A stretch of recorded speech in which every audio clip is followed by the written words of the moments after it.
joining a team is a really, really smart way to go. And everybody's like, oh, well, I don't want to give up X% of my commission. Shut up. You're giving up all your commission right now because there is none. Join a freaking team. Check your ego at the door. Join a team.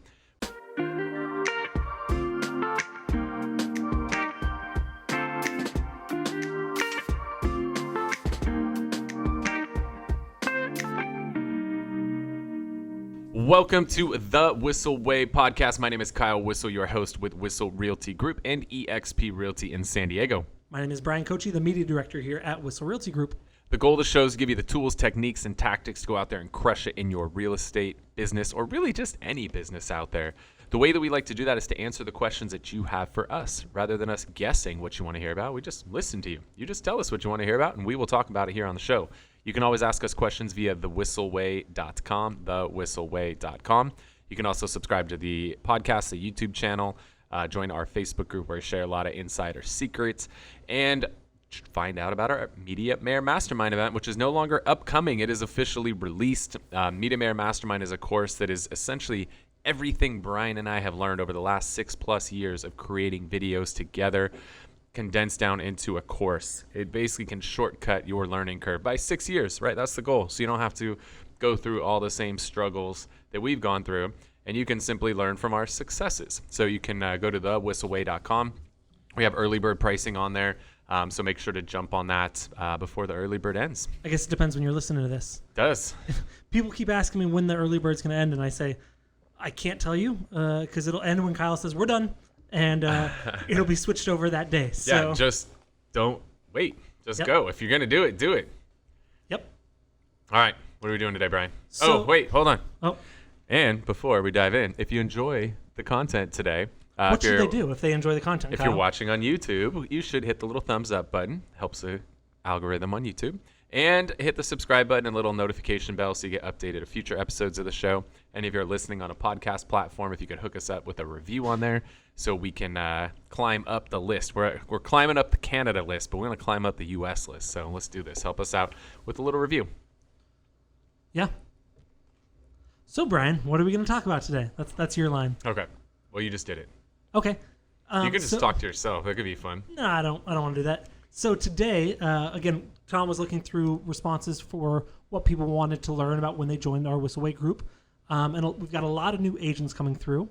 And that kind of seems to happen when real estate's good, right? You see a lot of new agents come through. A lot of people get their license. A lot of people studying for their license and trying to learn.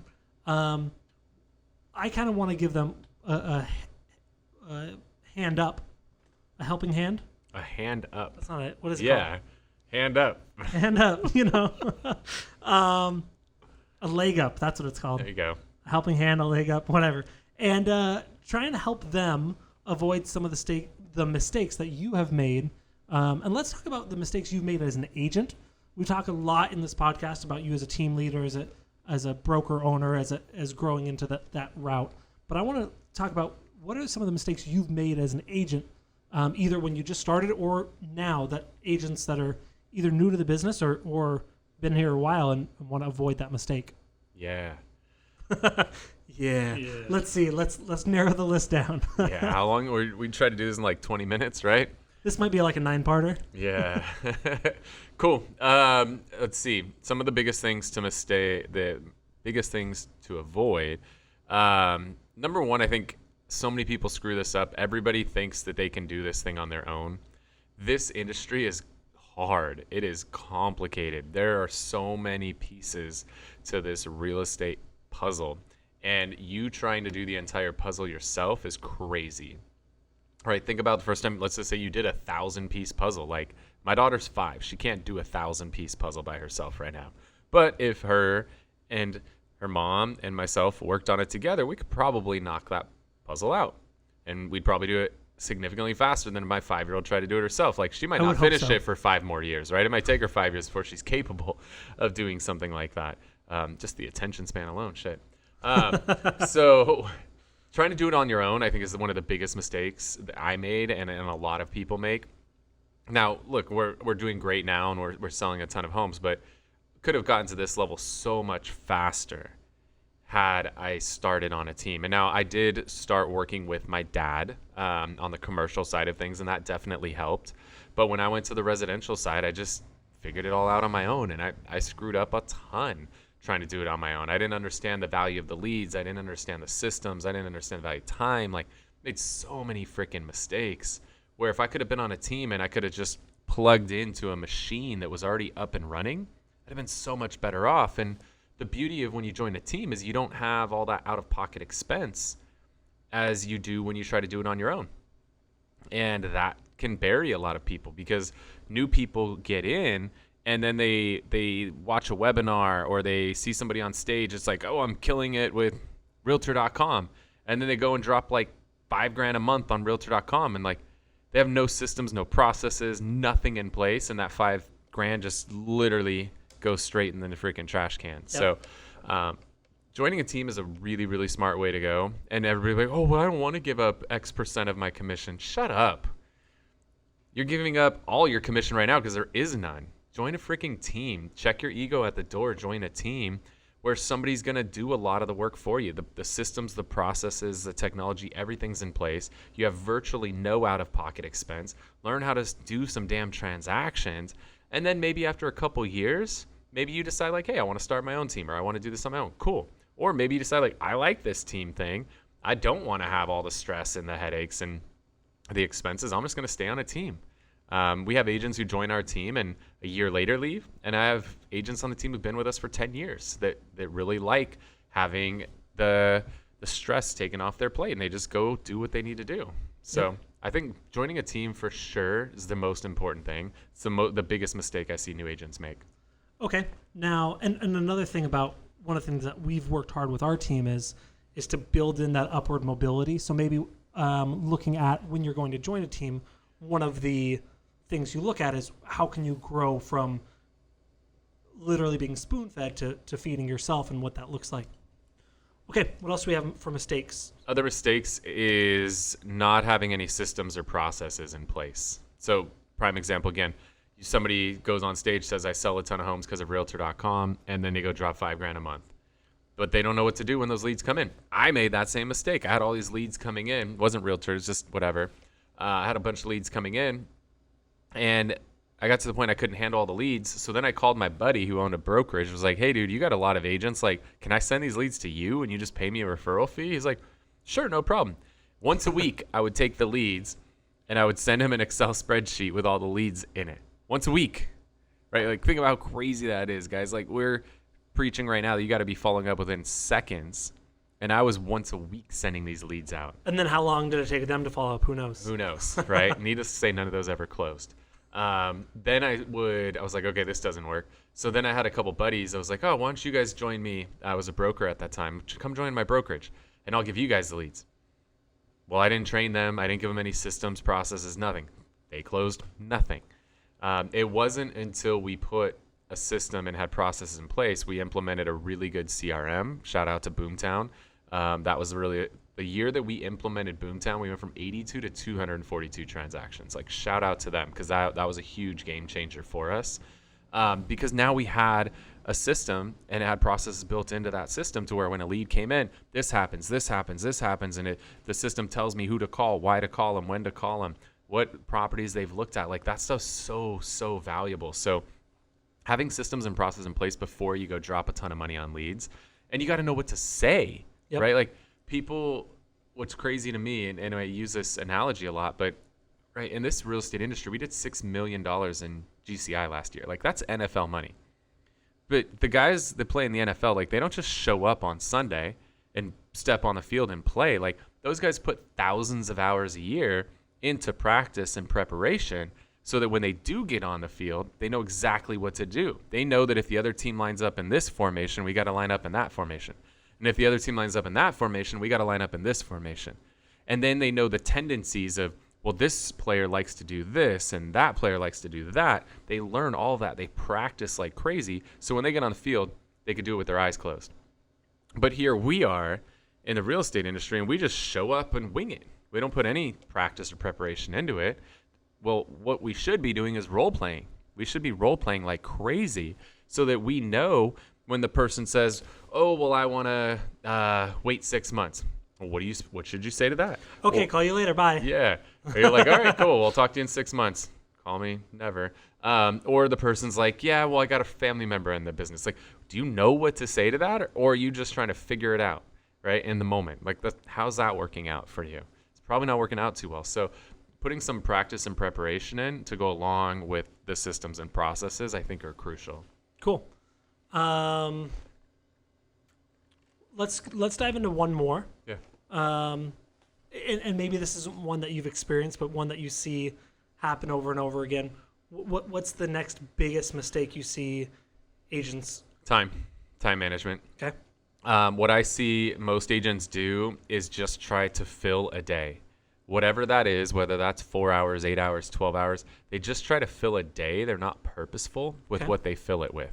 They feel like if I could just post on freaking Instagram for once an hour for 8 hours, people are going to think I filled my day, so I'm good. Or some of you, if I come to the office, it's a full day, even though I did nothing while I was there other than chit chat with everybody. Work a purposeful day. Like, actually have purpose behind what you do and use a calendar. And like, work your calendar. It's amazing because people don't understand the value of their time. When you actually start to like build out a routine for yourself and like, this is what I do, right? I come in at 8:15 and I jump on the huddle with my team. And then when my 15-minute huddle's over, I role play from 8:30 to 9. And then from 9 to 11, I prospect. And then from 11 to 12, I do office work. At 12, I go to lunch. And then the afternoon, I go on appointments. And if I don't have appointments, then I do more prospecting. Like, do you have a schedule, and are you intentional about what goes into that schedule? Or are you just doing the best you can to fill an 8-hour day? Like, that's where you screw up. You've got to, like, every minute should have a purpose.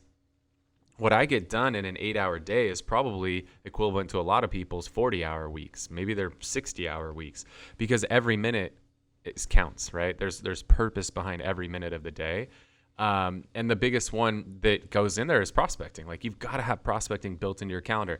I don't care if you have 100 deals pending or 0 deals pending. You should be prospecting every single day. A lot of people prospect when they have no business. So they start out where they have no business, they prospect heavy. Then as they start to get business going, they stop prospecting. Well, then that business closes and they're like, oh shit, I don't have any business. I got to start prospecting again. And it's like a teeter-totter up and down. And what that ends up doing to your bank account is it looks like a roller coaster. And then what it does to your mental health is pretty damaging, right? It's like going straight down on the roller coaster all day, every day. It's brutal. There's wear and tear. And that's how a lot of people end up out of the industry, is they only prospect when they need to. But at some point, what if that prospecting doesn't work and now you have no pipeline built, and it could be brutal. So I think those would really be the 3 or 4, however you want to look at it, is you got to start out on a team. You got to have systems and processes. You got to practice and prepare. And you've got to work an intentional day. I don't care if it's 2 hours, 12 hours. Be intentional and purposeful with what you put into your calendar and stick to that calendar. Now, let's do a bonus here. If you're a new agent and you're starting out on your own, or you are you're getting licensed soon and you're interviewing a team and you say, okay, I want these things. What are some of the best questions to ask? We'll go through this quick. I think it could be an entire podcast. But again, you said you got to join a team. I want this to be tactical. What do you look for? I would want to see the track record of a team. I've seen so many people that start a team and then it implodes. And then they start a team and then it implodes. Or they start a team and then it becomes a really big team and then it becomes a small team and then it implodes. Like, I want to see the track record of success. I'm not a huge fan of a brand new team because there's a hell of a learning curve when you're starting a team. Yes. Just because a lot of times good producers make terrible team leaders. Just because the team leader sold 100 homes last year does not mean they're going to be good at leading a team. I want to know the production of the team members, not just the team leader. Cool. And I want to know how long they've sustained that for, as opposed to it being a flash in the pan. Because you could see a team like, oh yeah, there's 5 of us, we sold 110 homes last year, and 100 were sold by the team leader, and the other 10 people sold the other 10 homes. Like, that's a problem. So I would really want to know the track record. I would want to know, what does the training program look like? Okay, I joined the team. What does it look like? Is it just like, All right, well, welcome to the team. Here you go. Like, is there a learning management system? Is there an onboarding process? Like, how do the leads work? All that. Like, I would want to know that. So if that stuff's not in place, that would scare me. I'd want to know what are the expectations of me, and I want to know what are the expectations from you. That would be really important. I want to know that up front. I don't want any surprises once we get into a relationship together. So those would be 3 things that I would really be looking out for. Cool. Like I said, if this part takes off well, we can do a whole podcast on that specific thing. But I think it could be good. Good. Cool. All right. You good with it? All right, cool. Well, hopefully you guys got some value out of that. The way we like to wrap the shows with something we call the Whissel Widget of the Week. This is something we utilize in our business. It saves us time, makes us more money, or just helps us have more fun. What do you got for us? Mine helps us have more fun. And this is a photographer tool, but agents can use it as well. In this day and age where lights are getting smaller and smaller and smaller, we're looking for, I mean, I think you've done, Kyle, the, what's the little light called? Lume cubes? The lume cubes. My recommendation is actually going to be on the opposite side. It's one of my big studio lights. The thing that I really like about this is you get really nice quality of light, and you get a lot of light from it. We're going to be utilizing these in the new studio, set up with big diffusers, and we'll put them on wheels so we can turn them around and move them around from our podcast studio to our green screen. And I'm just a big fan of the big lights because you get the really nice quality of light. So the ones I use are the Clar Illumimax 300. I think they're the Adorama brand, so adorama.com. I bought a kit with 2 of them and some stands and some diffusers for like $1,200, which I understand is not cheap, but the quality of light that comes from it, the amount of light that it puts out, it's really, really nice. And in terms of big light setups, I was gonna buy one light that was $1,100, and I bought this whole setup for $1,200. So that's my widget. Cool. All right, the one I want to share, I didn't realize it does all this other stuff. I was using this just for tracking mileage because that's something that's good for you to do. But apparently you can also do expense tracking. You can help with some of your tax prep. You can create invoices for customers. There's all kinds of stuff you can do with this one. It's called Hurdler, Hurdlr, Hurdlr. And yeah, the 3 primary components are mileage tracking, expenses, and taxes. But there's all kinds of stuff that you can do with this system. So I've been using it. It's really cool. Every time I finish a drive, it's like, hey, you just did this many miles, which is this much of a write-off. So you should have a system like that in your business that's helping you track all of that stuff. So Hurdler, Hurdlr. Is it free or? So far, Cool. I haven't hit a paywall yet. Cool. So they probably take your info and sell it to people so they can market to you or something, I'm sure. Yeah. But so far it's been good. I've had no complaints with it. Doesn't kill my battery or anything. So check out Hurdler. It's pretty cool. Yeah. Well, hopefully you guys got some value out of the show today. Again, if you did, we'd love it if you're watching on YouTube. Hit that little thumbs up. Let YouTube know that you enjoyed the show, and also hit the subscribe button with the notification bell so you get notified of future episodes of the show. If you are listening on a podcast platform, hook us up with a review on there. And if you have questions you want to have us answer on a future episode of the show, you can go to thewhisselway.com. You can ask us questions, subscribe to the podcast YouTube channel, join our referral network, and get dialed in with that early bird pricing on our Media Mayor Mastermind course, thewhisselway.com. With that said, I want to thank you so much for tuning in to this episode of the Whissel Way Podcast. See you next week. Wait. Before you leave, I want to share some more tips and tricks that we're using in our business to take it to that next level. Just click right here. And don't forget to subscribe. Click right here.